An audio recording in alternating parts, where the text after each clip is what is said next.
Usually we get pretty immediate results, even with an adjustment. I have a lot of people that barely walk in here and then walk out. Like Do you think I, that's the expectation? who doesn't want instant results? Yeah. Weight loss, getting better at a skill. You want it like Mhm. tomorrow. Pill that'll Even if you're not It's looking like for a pill, it's human nature to want a semi shortcut, to want a path that you could follow, get you to a guaranteed results. And unfortunately, in healing or performance, there's no such thing. I'm Nathan, here with Brotherhood Beyond Business, and today we have Dr. Brian with Libertyville Wellness Group. Dr. Brian, welcome. Well, thank you for having me. I really appreciate it. No Good to see worries. you. Today we're going to build that know, like, trust pyramid for potential patients for you. So tell us real quick, who are you? What wakes you up in the morning? Currently, I'm a dad of two. Just had my second one a month ago, which is my current biggest drive. I would love to be a great dad, more than just about anything in life. So that's taken away some of the business drive that I had pre being a dad, to be honest with you. But it's an amazing part of my life, and it's so much fun to try to build both at the same time. Amazing humans build a great business that gives back to the community, and luckily, I love what I do. So obviously the family part is extremely important to you. So how are you balancing that? Obviously, like, are you getting sleep? What's going on there with that newborn from a Oh, month ago? there's no sleep. You power through. Like I knew what I was getting into. I'm not a young dad by any means of the word. I've tried to make it priority. Wherever I am, that's my priority at that moment in time. Okay. And while there aren't a ton of advantages of being your own business owner, like I have to be here a lot. But the cool part is I do get to bring my sons quite often, right? So if we have a slow day, they're coming to hang out. They're coming to hang out with dad all day. I've blocked out my morning for working out. I block out my lunch for my family. And then I'm home every night. I never have to travel. I never have to go anywhere, do anything else other than family, which is great. So I have some advantages. That is pretty awesome. Did you start out trying to think this business is going to be so I can become a family man? Or was it? So I've transitioned throughout the years. There's always a goal to be a parent for me. It's Okay. always something I've wanted in my life, was to be a dad. But no, this business at first was to build myself as a chiropractor, build myself as a brand, help people get better was my primary drive. Like number one has always been get people better Okay. as fast as humanly possible. And then, step two of that was to be overall known in the community as a person you can trust and like, so that way we can give back even more. Awesome. Now you say your number one goal is to help people feel better. Was there something in your past that like drove you to this why? Like no one could take care of you from an injury standpoint? What happened there? Actually, I had great care as a young person, and I got hurt more than my fair share of times. Like I'm not a large human, but I played 4 sports, and I got hurt a lot because I played 4 sports. So I had a great chiropractor, I had a great primary care physician, had a great physical therapist. I mean, I've torn my MCL 8 times in my athletic career. Whoa. And medial meniscus at the same time. So it's all that rehab, all that working back to getting back up to performance over and over and over again. And initially, I thought I wanted to be a regular primary care physician, like general practice, because in my hometown, which you grew up in a small town too, they got to do everything. They got to see everybody. It looked like a really cool job. And then when I went to undergrad, I shadowed general practicing MD, and they got to do nothing. And it was so disappointing in that moment in time. I almost like left the medical profession completely. But luckily, my advisors at the time was like, you can be a chiropractor, right? And then it clicked because I've been seeing one since I was like 3. They've helped me through a ton of injuries. They were always part of my life growing up. I don't know why somebody didn't tell me before that moment in time I could be a chiropractor. Like they never came to like the career fairs. They were never at like the biology symposium type stuff. It was always like MD, DO, nurse practitioner, nurse, all of them were there, but none of the alternative people were there. And then once I figured that out and shadowed a whole bunch of chiropractors and figured out what kind of practice I thought I wanted at the time, and then it morphed quite drastically once I got to chiropractic school. Okay. Why did it morph? So at first, my chiropractor was a little old school. Okay. So mostly did adjustments. Yeah. No, he was great. He was great at what he did. He really cared. He volunteers like photographer for the football team. So he did a lot more for the community, which I really appreciated, but he mostly adjusted. And I wanted to do more. And the more I realized that you could combine physical therapy and muscle work, and the better results you get from it, like you just see how much more you're able to do for people. I've always looked at it like a tool belt. And the more tools I have to help somebody, the easier my job is, the more likely I am to help another 10% of the population. Okay. So helping people, then who's your ideal client? What do you want to walk through that door? Ah, I enjoy a challenge. I really Okay. do. So if somebody's been in pain for a long time and they've tried just about everything, I'm Mhm. okay like taking Mhm. that person. But that's probably not my typical. Help a lot of professionals that sit too much of the day, get mobile again, get active again, and hopefully get them back to like a gym setting where they don't need me very often as part of the goal. Mm. But then I treat very young individuals as well, which is a different, unique challenge, everything from like 2 days old all the way up to 18 based off of what they need at the time. I enjoy that three-dimensional puzzle throughout the day that keeps my brain very happy. If I did the same thing with the same person every day, I would struggle. All right. So you're getting a different challenge from every single person that walks through the door, but you still want that person who's like, they're all at their wits' end, and it's just cool to, you're like, I solved the puzzle, Yes, right? yeah, that's exactly what it is. It's a unique puzzle each time, and even if it seems like something I've been doing this for almost 40 years, seen like something I've seen a billion times. I don't take it as something I've Mhm. seen a billion times because everybody heals differently too. So even if it's the same name diagnosis, it morphs as they start to get better, and then they start to do more, which then it morphs again, and it keeps the challenge very interesting and very unique. People like, how do you remember that? How do you remember me? And it's like, well, you're your own unique story. And if you keep reminding yourself of that, it's like watching a sitcom for every patient. So that's kind of a cool way to look at it. So that's very cool. So you mentioned like how you do a lot of things differently. You want to like come with different solutions maybe to get to the solving of the problem. What's your main differentiator though? What separates Dr. Brian and Liberal Wellness Group from the guy down the street? There's a lot of them. Differential diagnosis is and that's a fancy word for I take my time to figure out what's actually going on with you, Mhm. and I actually care. We're not just gonna throw you on the adjustment table and start going. Number two, you're never gonna watch like a video here that shows you what a subluxation is or Mm. does or how it works. You're especially now, the goal moving forward for the next at least 5 years is you're always going to see Dr. Bryan. Dr. Bryan is going to be the Mhm. main provider.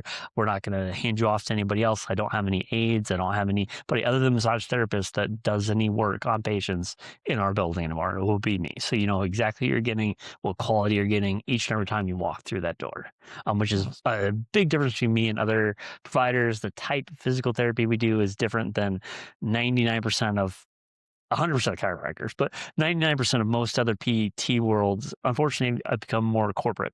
And in the corporate setting, they use like an aide instead of the doctor. And even if the doctor Right. was great, they're supervising 5, 10 aides at a time. Mhm. It's hard to do quality work when you're stretched that thin. And they would probably see the patient for like 5 A, a very limited amount of time, unfortunately. And that's the modern percent. setting. And then chiropractic world too. A lot of chiropractors just hook people up to stim, heat, ice, passive modalities that do feel good, but they don't have any long-term value. So we do things that have long-term value that actually change the way the person moves. Now, I would say, personally, I think everyone should see a chiropractor. You probably agree with me, right? Everybody should see a chiropractor. So knowing that all that stuff, like there's probably a huge percentage of the population that's never has though.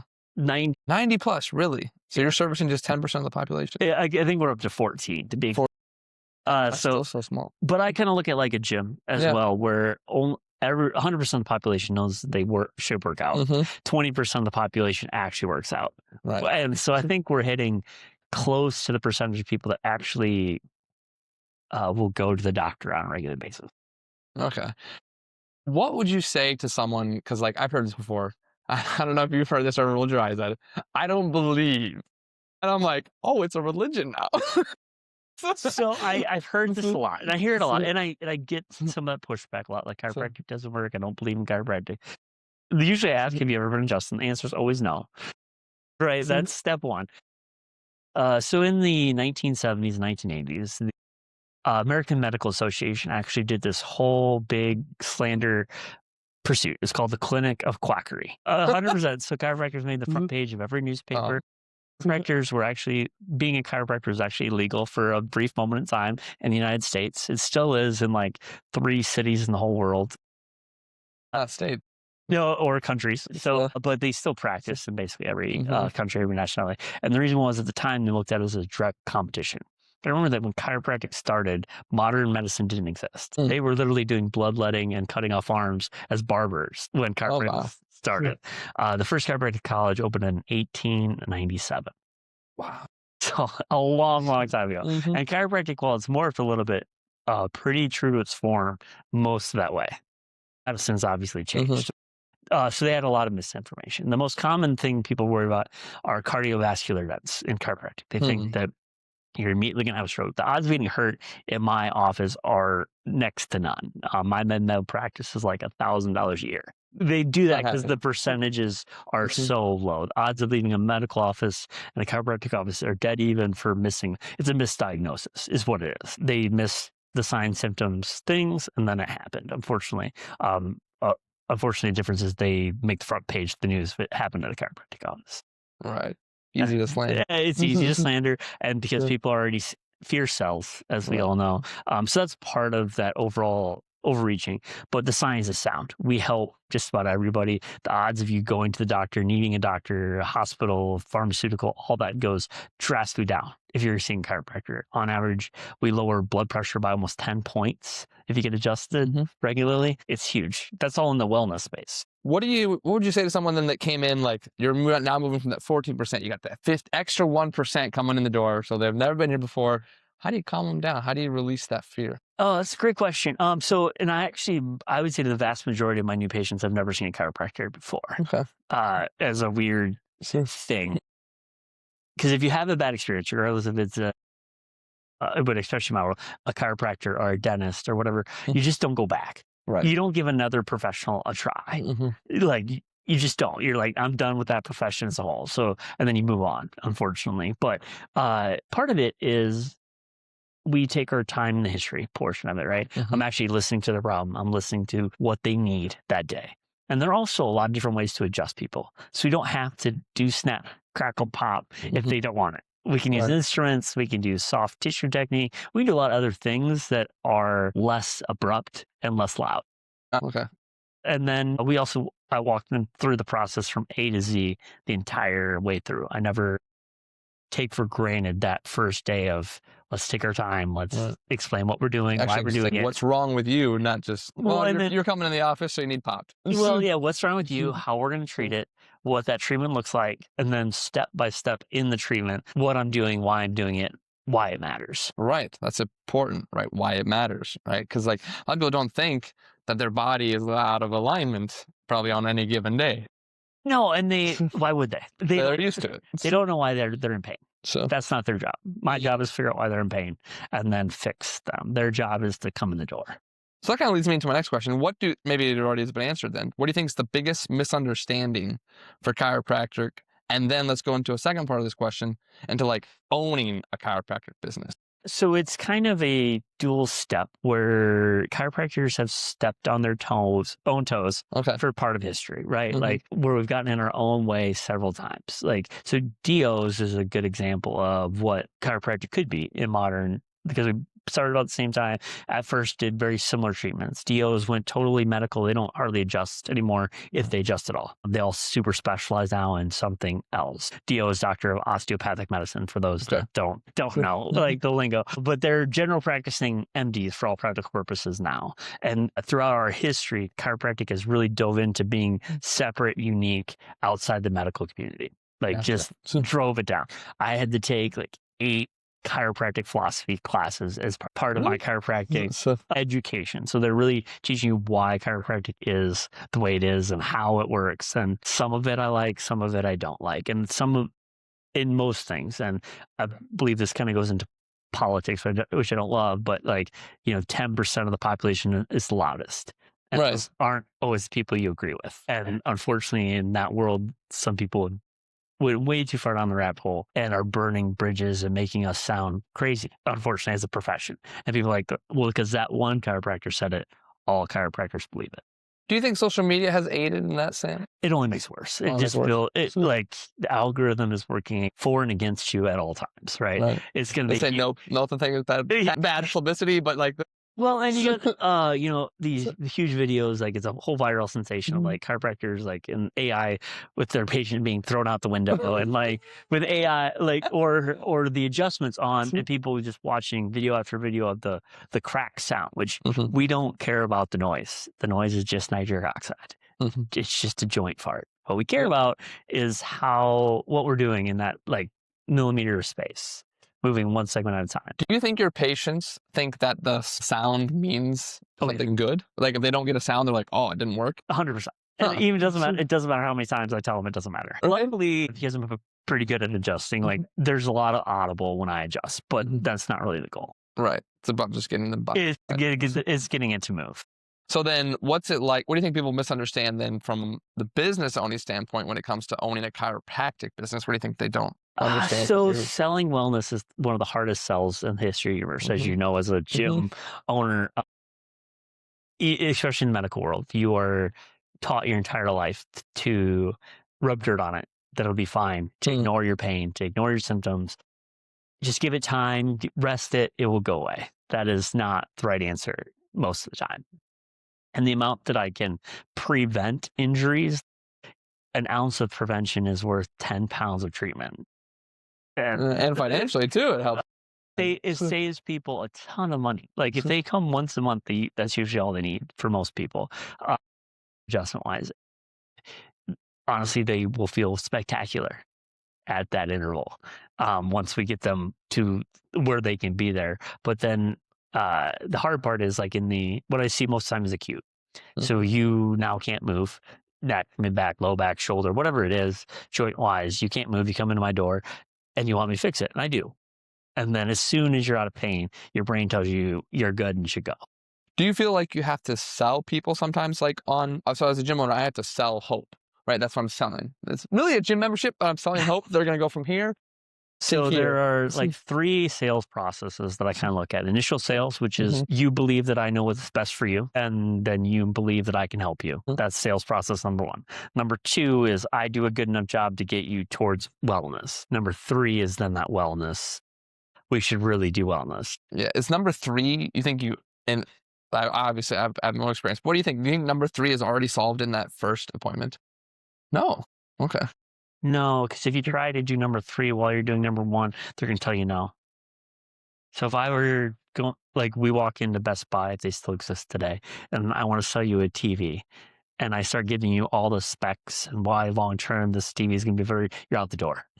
Instead, tell you what you were there for that day, which is a TV, and we sell you like long term, then I can do like a care package of your sound system or whatever. But like I got to earn that trust. Okay. I got to earn that ability to get you there. Honestly, it usually takes a lot of touches. Like I'll get people all the way better, then they'll stop for a period of time, and then the issue will come back. We're not the vaccine. It doesn't last forever, which is a thing we get, right? Like, well, it's going to come back. It's like, it's because you're doing the same thing you've always done. That caused the issue in the first place. Correct. So without anything different, of course, it came back, and it came back almost the exact same way. Like we're doing the same thing. So we, 4, 5, 6 times at that. And then they realize, well, it's going to take me, 6 to 12 visits in one sitting to get better, or I could just spread these out and do like 6 to 12 in a year. Right. And just keep and proactive. Living in pain.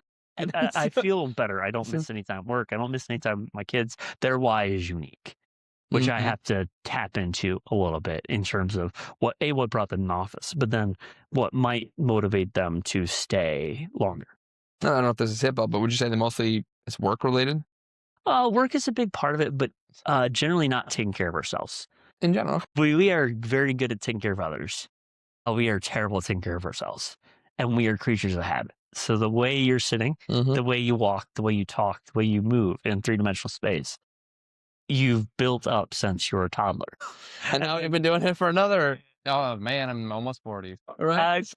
Once we're past like 20, it's just you've been doing it for a while. And all those little micro injuries along the way alter it, and then they alter it, and then they alter it, and they make it harder for you to stay well. And people like love using age as the excuse. Like, I'm just getting older, right? And it's my least favorite answer because you have no control over getting older. You're in an ideal world, you are going to get older. Otherwise, You're dead. you're not here anymore. So our motivation changes. Like, we want to get you better in spite of that one thing you can't control. There's a million things you can control in your life: how you eat, how you move, how you exercise, how you get adjusted. All like there's a huge push towards like genome hacking and living longer and being young longer. And luckily chiropractic is a big portion of that. The things that are becoming popular on social media, we've been talking about for decades. Right. Yeah. People Like, finally like, they're not crazy, because like some people with Harvard backgrounds instead of chiropractic backgrounds are now talking about the same thing. right. Like longevities and like things like And all these studies point to what we've been talking about for the last 100 years are pretty accurate. Yeah, for sure. So we're going to transition a little bit from chiropractor there to more of the business owner side of things for Dr. Brian. So when it comes to making decisions, how do you make your big decisions as a business owner? So I am very slow to make a decision. Like, I think about the same thing for months, sometimes years, sometimes. But once I make my decision, I never think about it again. Okay. That way you're never like second guessing it. It doesn't matter, because you can only pivot once you've executed. And because I take so long to execute, the first time, like, I'm going to put all my vested interest in that one new change until proven that it doesn't or does work. Right. Moving forward. So it's a much healthier brain space for me. Otherwise, you like are, especially early in my career, like, you are chasing every shiny object for a while. And that's not very helpful for business, not very helpful for your own mental space. Figure out what works, take care of people, everything else will work out. What helps you make? I do have people that I can run things off of, but usually those are more soundboards at this point in my career. Part of why I work much better in small business and wouldn't make a terrible employee now is because of that. Like, once I make a decision, I want to execute on it. I want to do it today and follow all the way through that decision. I can agree with you 100%. The idea of working for someone else now is, there's just my gosh. There's just I would be a terrible employee because I'd want to do it my way, which is not how that works. Really bad respect for authority overtopped me when it came down to, I want to do this. Well, you got to go through the right channels. No. Yeah, it's a good thing I didn't decide to go into like corporate America or a billion other things, because they would not have worked well with my personality. That's cool. So it almost opened up like a different aspect of who you are. Yeah. So business is a very small part of chiropractic school. They have all these electives you can take, and people come in and talk to you about basic overall business. But until you start doing some of it, it doesn't matter. Until you figure out your own style for each thing, it's not super effective. I use the same business coach for almost my whole career. So like 13-ish years. Wow. I meet with him once a month. And he very much reminds me of like Phil Knight style, calm, cool, not Phil Knight. I'm thinking basketball coach. Sorry. Yeah, it is basketball coach, but he coached the Bulls and he coached LA, Phil something or other. Why am I blanking on his name as well? It's sad. Phil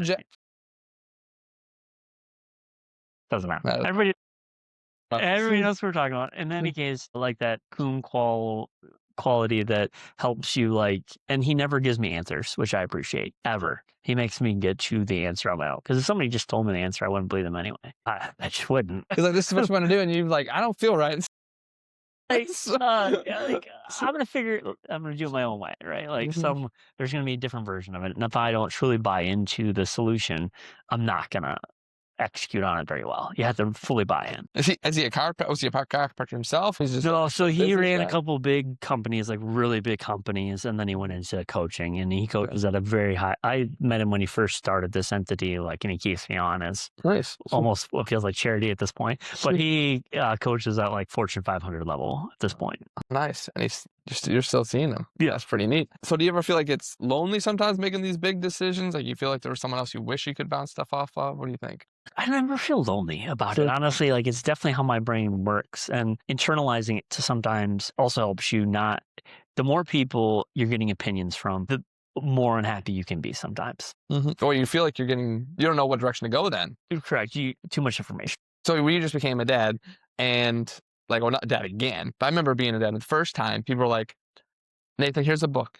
Here's a book. Here's a book. Here's a book. Here's a book on how to be a dad. And I'm like, no. One book. If I don't like it, I'm not going to do it. If I agree with it, I'll agree with some of the stuff. I was like, I'm not going to be pulled in 10 different opinions and then not know what to do.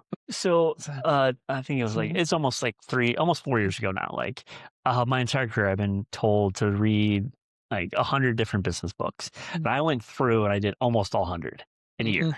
Oh, wow.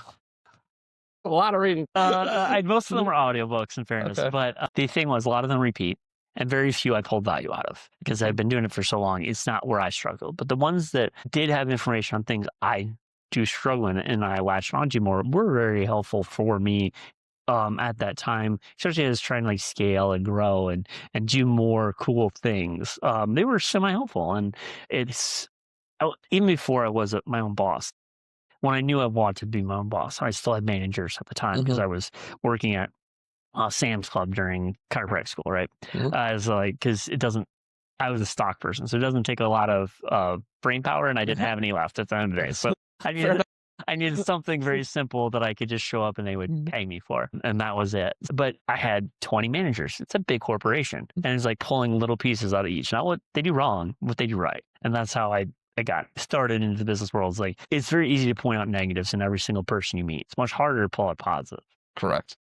Is that if you're pulling out little positives all the time, you can learn like everybody has it. And it helped me connect with more patients too. Like some patients I've had for a really long time, like if we were just to meet on the street 10 years before I was a chiropractor, we probably wouldn't have gotten along because we're so different Mm. personality wise. But because you can meet them where they are, you can do such a better job for them and know like, well, that person's kind of like this person. This is why we didn't always mesh.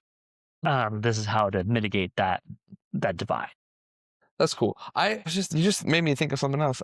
But I think I just lost it. So we'll see if I can come back to remembering about it. So That's all right. when Long answers.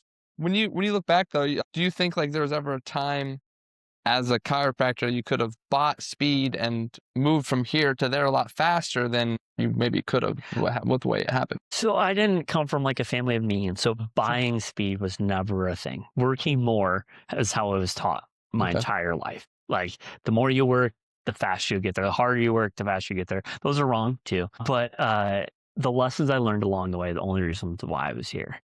At Okay. first chasing every shiny object, and then step two is how to like build a team and how to like find quality employees. What are you actually looking for in a quality employee? What does a quality employee look like, and how do they Mhm. take care of your patients when you're there or not there? And those are all things that you morph and learn over time. And then the best lessons are the hardest ones, right? The ones that didn't work out, the ones you think about for a couple days that lead to your pity party day. That are mentally important but not important at the time. And I had like meeting with that advisor. What he told me just like a couple weeks ago, we met. I guess it was 2 months ago now. We met and we had this almost exact same conversation. Like, Dr. Brian, if I would have told you 5 years ago that doing scaling the exact same way every other chiropractor you've ever seen Mhm. wasn't going to work, what would you have told me? You're wrong. Yeah, you're You're, wrong. you're wrong. And like, so you had to go through the process to learn that that's not how you do it. Okay. Now that's cool because you're obviously a great chiropractor, right? There's a lot of people that are really, really good at their thing, whether they went to school for it, it's their passion, they're excellent at it, right?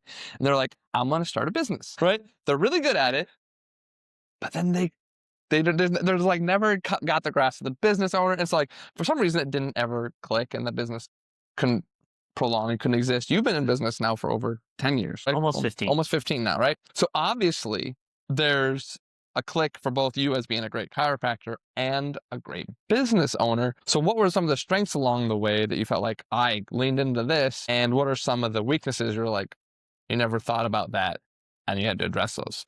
My favorite quote of all time in terms of business is from Mike Tyson. Everybody has a plan until you get punched in the face. It's being confident in your decisions and sticking with your decisions long enough to know if they actually work or don't work was a big part of my success. And I've always been fairly hard headed, so that is part of it. And then I've never been able to do just one thing.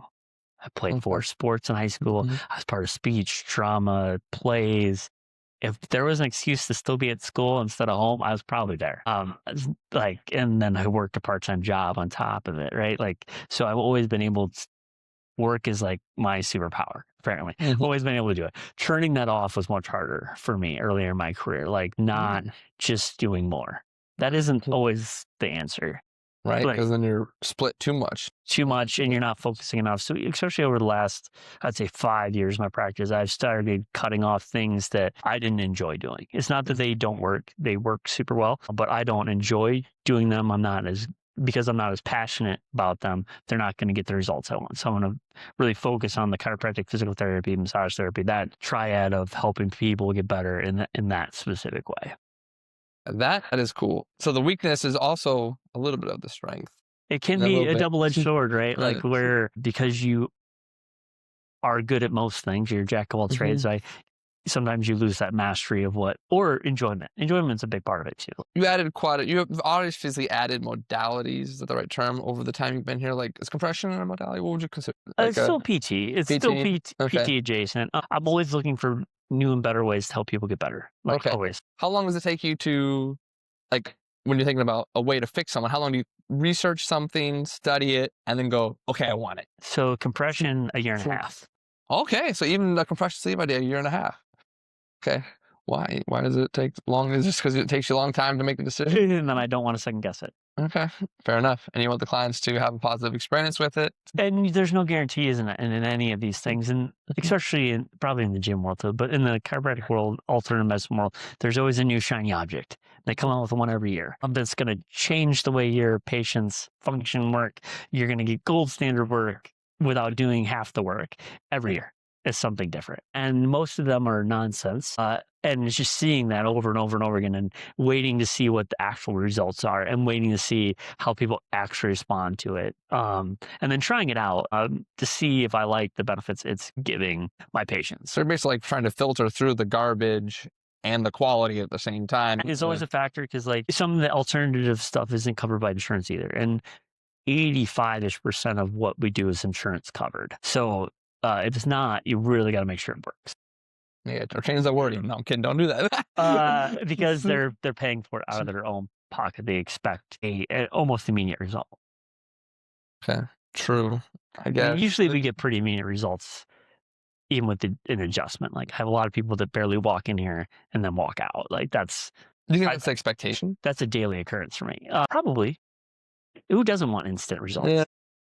Weight loss, getting better at a skill. You want it like tomorrow.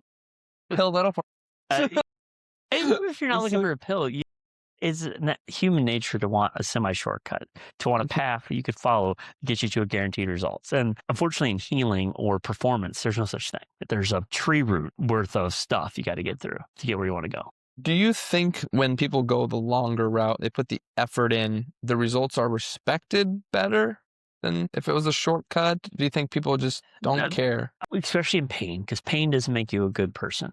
Makes you irritable. As soon as you are out of pain, your whole life changes. Your whole life gets better instantly. So you're not thinking about that long term. You're just like enjoying my first pain-free moment, and sometimes years, decades. Some people I've helped have literally been in pain for 20 plus years, been to everybody, done everything. I can't tell you how many times, even as a gym owner, people have said, well, I just been living with it, something I'm going to live with. I say, well, if you don't want to live with it, I know a guy. There is an interesting psychology behind having something that you're working through as well, too, because people give you credit for working through it and being able to still perform at a high level, even though you are restricted in some way. So there's some like badge of honor to that as well. And it still goes back to that. You're supposed to deal with the mental concept. Exactly. So. The mental fortitude to deal with pain versus the mental fortitude to go get help. Asking for help is much harder. Right. I mean, I come regularly because I want to be able to perform at a high level. And it doesn't matter what age I'm at, I want that performance to always be there. So people obviously have different drive than that. You're saying the usual client is, or patient is pain. It's not actually. To walk in the door, usually something has gone wrong. Across the board. Across the board. Something triggered it enough to make a phone call, to book an appointment online, to do whatever to then come in the door. So there has to be a preface of that. And sometimes I do work with a lot of performance athletes, especially in the younger population groups. I would say from like middle school through high school is where most of the people that I'm helping are, because that's when their level of intensity goes way up and they're still growing. Right. So it's a really hard time to do both things. So I see a lot of athletes in those realms, and we're helping them, stay injury free, get injury free, prevent injuries. Like I just got done working with like a basketball player from DePaul. Like it's so much fun over the summer. They had like a minor knee tweak, but like if they weren't able to show up in 3 weeks, they would have lost their scholarship. Gone. Jeez. And same, like even like less high end, like I had every year for the Chicago Marathon, I have somebody that's been training for 6, 8 months, a year for this darn race. And that week, something will go wrong. And I have a week to get them ready to go. For 26.2 miles. And my percentage of finish is very high. I haven't had anybody stop yet. Very cool. That's neat. How do you get the new people then? Like, what's your main referrals right now? Awesome. Word of mouth. Yeah, word of mouth has been my personal biggest referral. When we were trying to scale, we used like Google and Instagram, and now we're gonna do like a big Facebook and Instagram push to see if that works or not. Well, the verdict is still out. Okay. Well, it sounds like if referrals are the main source of income, then people are really, really happy with what they're receiving. Yes, they are. And our referral rate is very, like, we get a lot of referrals from most of our patients. Like, I treat whole families. I very rarely treat one person in a family. I treat from their kids to them to, You to see their everyone in my spouse. family. My 5-year-old wants to be a chiropractor. That's She's awesome. like, I want to be like Dr. Ryan. I'm like, do you know how much school you need to go to? Yeah. Do you really want to run your own small business? Because she's like, I want to, like, they always get so excited to go Dr. Brian. So I'm like, well, and she's like, I'm going to be a chiropractor like Dr. Brian. I said, well, that's good. You're going to go to a lot of school. Just make sure you keep following up. Keep going. Yeah. So, and that is the cool part. I mean, that is how a lot of people got into chiropractic, right? We've been seeing chiropractors forever. They help change our lives. And then you go to school to do that same thing for other people. It's pretty rewarding. So then what do you say people would like, you step away from it or you retire? What do you want to be remembered and said about Dr. Brian and Libertyville Wellness Group?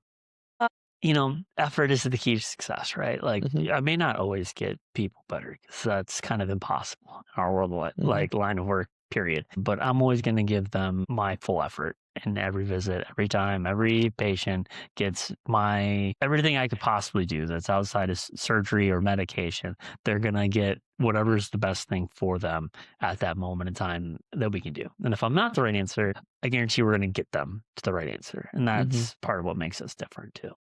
So they're going to know that you cared because you put everything into that meeting. So it's almost like he cared, right? That is it. Like that comes down to. that is it. He was available. He cared. He wanted us to get better. They feel it. They actually feel that. Ideally, I think they do. And staffing and how my massage therapists treat people and how they treat people, how they talk to people, all stuff that we harp on, that we care about. Like we want a very different experience than there are a lot of big corporations coming into the chiropractic world, and that is not what chiropractic started out at. Right. And nor does it benefit the chiropractic. Well, it does in some ways. Really. I mean, it does in some ways, right? Because like they're bigger, they can spend more money, they're getting more people to come in the door. You're getting the experience, and there are great doctors that work for them, right? And chiropractic works. It just does. It works phenomenally well. Even if you're just adjusting, chiropractic works phenomenally well. And because of that, like they're at least getting the experience. And the percentage of the population that seeks care should go up right? A little bit. Yeah. And then just a little more piece of the pie for Libertyville Wellness. Yeah, and I've never looked at them as competition. That'd be like you being competition with LA Fitness or Planet Fitness. It's just they're just different in everything they do, how they do it, why they do it. It's all different. It's Moneyball. You ever seen that movie? Yeah. Yeah. If you play like the Yankees in here, you're gonna lose to them out there, right? Yeah. Well, and I get to do some really cool things because I'm my own boss. Nobody's going to tell me I can't spend an extra 3, 5, 10, 20 minutes with a patient if I need to. I can just do it. Right. That is not the case if you work for somebody else. Correct. I mean, I did an interview early in my career. I graduated during like the Great Recession. Don't graduate during the Great Recession. One of the interviews I did, like this guy wanted me, I'd have 90 seconds in the room. He's going to literally time me. With every patient. Max 90 seconds. You're like, so this is going to work. Not for me. Like, I don't think his thing was going to be, he cared. No. Your thing was going to be timely, efficient. I probably did 3 So interviews semi like that, where they wanted me to see more people in a day than I see in a week. wow. So it's more about just getting them in, getting them out. Well, if with an adjustment, you can move Sure. pretty fast if you really want to, but you're not doing any muscle work. You're not doing any stretching. You're not doing anything extra. You're figuring out what to adjust, adjusting it in and out, and you can do that pretty quickly. Mm-hmm. And there are a lot of businesses that do. And So, you'll get a pretty good, you'll still get results. Is the crazy part, because chiropractic works. so I know you mentioned earlier that like this is Dr. Brian. When someone comes in, they're getting Dr. Brian. There's no aids, no other chiropractor. Like, what would you? Is there anything that that you'd want to exist from this when you do, if you step away, or when you do step away? I thought about retirement, and I think I'm gonna retire and fail a handful of times. Right, like I'm not gonna get once I have the financial ability to retire and never retire. To That's do what you love I like what I forever. do a lot. Ideally, I can do it a little less than I currently do it. Why stop doing something you get a lot of purpose out of, a lot of feeling out of it? I really like the Gary Vee comments on that. Like he talks about he's never going to retire. He loves what he does. He loves how he does it. He loves being himself, and he gets to do that every day. It's almost like, and it's like the saying where you never really go to work. Yeah, that's not true. Well, the business one, right? The Yeah, chiropractor, so- if you like what you do, 85 to 90% of the time, you won the game. Yeah. And if you were to do just one thing after you retire, would it just be the I'm just gonna do my patient care and I'm not gonna worry about the business side of things, or what would you? It doesn't really work like that in our Sure. world. Like, because if I'm doing my job correctly, at the very least, you should see me less. Right. At the very least, which means I always need new people. Right. Always. And so like that's cool too, because like when you think about it, like as a chiropractor, as a business owner thing, you're like, okay, to see people more, the business makes more money, needs profit to keep going. But at the same time, I actually want to see you less because I'm motivated by that. That's cool. I think people will know that, hey, I actually want to see you less because that means I'm actually fixing you. And it's okay to, on the business side of things, I'm just going to get more patient. I just gotta get more patients that are in more acute care, or people that come back. Like, it's not a rare occurrence on any given week that somebody that I haven't seen in 5, 7, 10 years magically come back through the door. Right. Now they hurt again. So they're probably coming back in sooner. They should have, but like they didn't. So you don't want to cost them or like give them a hard time for finally coming back in. You just take care of them in that moment. Yeah. Say, oh wow, so good to see you It's again. so great to see you. I'm glad you chose us again. Like that means a lot to be chosen again. Like you did such a good job 10 years ago. I still remember you. That's pretty amazing. Right? Like you were open 14 years ago, so like that literally could happen. Yeah, So well, it it probably has. It has happened a lot of times. And 5 years, 3 to 5 years is fairly common. 5 to 7 years less common. 10 plus years less common, and it can only go to 14 and a half years. I think that's so cool to sign off on this. Is that the most important thing that you could do for them is fix them, not make money off of them. That's awesome. Awesome. It was a privilege. Thanks for jumping on the podcast. I really appreciate your time. Hit subscribe, turn on notifications, and stay locked in. Brotherhood is more than business. It's about leading from the front, leveling up in every domain, and becoming the CEO of your own life. Step up, execute, and we'll see you in the next one.